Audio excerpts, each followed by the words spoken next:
Hello, good morning. কেমন আছো তোমরা? পারমিতার দুনিয়ায় তোমাদের সকলকে জানাই স্বাগত। আজকে রবিবার, দিনটা এখন 9টায় শুরু হচ্ছে। এবার রবিবার মানেই স্পেশাল, সব কিছুই স্পেশাল। তোমাদের তো আগেই বলেছি, তো স্পেশাল কিছু রান্না না হলে হয়, ব্রেকফাস্ট না হলে হয়। তাই আজকে আমি বানাচ্ছি একটু ধোসা। ঠিক আছে, মানে ধোসা, তার সাথে চাটনি ফাটনি না, ধোসা জাস্ট আলুর একটা পুর বানিয়েছি, সেটা দিয়ে ধোসা, চাটনি ছাড়া, উইদাউট চাটনি। ঠিক আছে, এটাই আজকে ব্রেকফাস্ট হবে। দেখো কি কি মানে নিয়েছি আমি ধোসা বানানোর জন্য। ধোসা বানাতে গেলেই যেটা প্রথমেই লাগবে, ধোসা ব্যাটার। দেখো আমি ব্যাটারটা মানে আমি নিজে কিন্তু করিনি, এটা আমি একদম যেগুলো পাওয়া যায় ব্যাটার, ওইগুলোই কিনে এনেছিলাম। তো ওটাই আমি একটা পাত্রে ঢেলে নিয়েছি। জাস্ট এই থিকনেসটা, আমি লিকুইড কিনেছি, হ্যাঁ, আমি কোনো ডাস্ট কিনিনি, লিকুইড কিনেছি। তো লিকুইডটার মধ্যে নিয়েছি একটু পেঁয়াজ কেটে নিয়েছি। আর এখানে আমি আলুর পুরটা অলরেডি বানিয়ে নিয়েছি। বাদাম, কারি পাতা, সর্ষে, টমেটো, পেঁয়াজ, আদা এইসব দিয়ে আলুর পুরটা বানিয়ে ফেলেছি। আর এখানে আমি তাওয়াটা গরম করে ফেলেছি। চলো এবার এক এক করে ধোসাটা বানানো শুরু করি। প্রথমেই তাওয়াটা যখন হয়েছে, মানে ভালো করে গরম করে একটু জল ছিটিয়ে নিচ্ছি। এই জল ছিটিয়ে নিয়েছি, মানে একদম রেডি। এবার আমি ব্যাটারটা দেব, এর ওপর আস্তে আস্তে ব্যাটারটা দিয়ে দিই, একটুখানি তেল ব্রাশ করে দেবো। ঠিক আছে, তারপরে আমি আস্তে করে ব্যাটারটা দেব। হালকা একটু তেল দিলাম, ব্যাস অল্পই একটু তেল দেব। এবার এটাকে একটুখানি ব্রাশ করে নেব।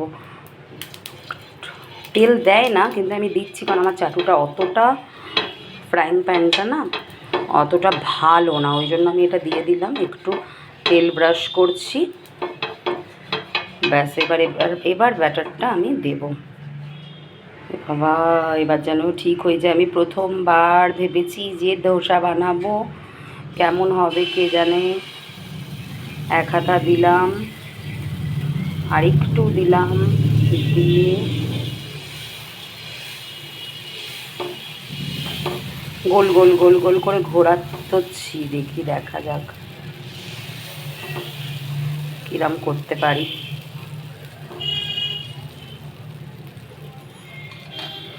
না, আপাতত তো ঠিকই লাগছে, এবার দেখি। এবার মাঝে আমি ওই আলুর পুর দেব, আর একটু পেঁয়াজ কুচি দিয়ে দেবো, কিন্তু আগে এটা হোক। এই দেখো, ব্যাটারটা দিয়েছিলাম, ব্যাটারটা কিন্তু আস্তে আস্তে আস্তে আস্তে তাওয়া ছাড়ছে, মানে আমার একদম ঠিকঠাক আছে। এবার আমি এখানে পুরটা দেব। দাঁড়াও, এই যে পুর, এখান থেকে একটু চামচে করে নিয়ে আমি এখানটা একটু লম্বা করে, কারণ আমি 2 পিঠ মুড়বো আর কি, লম্বা করে একটু দিয়ে দিচ্ছি। মানে আমি এরকম ব্যাটার কিনে না কোনোদিনও বানাইনি, তো দেখি, দেখা যাক কেমন হয়। প্রথমবার তো পারফেক্ট হয় না, কিন্তু চেষ্টা তো করছি যাতে পারফেক্ট হয়ে যায় আর কি। যে কোনোভাবে যদি পারফেক্ট না হতে পারি, তাহলে আর পরেরগুলো নিয়ে চিন্তা থাকবে না। এটা দিলাম, দিয়ে আমি এই যে এখানে একটু রেখেছি পেঁয়াজ, এই পেঁয়াজটাও কিন্তু আমি আস্তে আস্তে ওপর দিয়ে একটু একটু দেবো, কারণ বাপি বলেছে একটু কাঁচা পেঁয়াজ খাবে, আর দিলেও খুব ভালো লাগে, জানো তো, খাক না খাক একটু পেঁয়াজ দিলে ভালো লাগে। এইবার আসল পরীক্ষা, সেটা হচ্ছে এটাকে উল্টাতে হবে। দাঁড়াও, অলরেডি দেখো ছেড়ে দিয়েছে তাওয়া, তাই বেশি কসরত করতে হবে না। আমি কিন্তু কোনো আর তেল ছেটাইনি, জানো তো, কোনো রকম আর তেল ছেটাবো না, কারণ আমি তো অলরেডি ব্রাশ করে দিয়েছি একটু তেল। আমি জানি অনেকেই তেল ব্রাশ করে না, প্রথমেই শুকনো তাওয়াতেই দিয়ে দেয়, কিন্তু আমি একটু তেল ব্রাশ করলাম, নাহলে বাপি খেতে চাইবে না। এই তো আমার ধোসা, গরম গরম ধোসা রেডি। কেমন হয়েছে জানিও, কিন্তু যথেষ্ট ভালো হয়েছে। ফার্স্ট টাইম মানে এটা ব্যাটার দিয়ে করছি, যথেষ্ট ভালো হয়েছে। তোমরা জানাও অবশ্যই, হ্যাঁ, কেমন হয়েছে আমার ধোসা, জানাতে কিন্তু ভুলো না। তো চলো এইভাবে প্রত্যেকটা বানিয়ে নিই।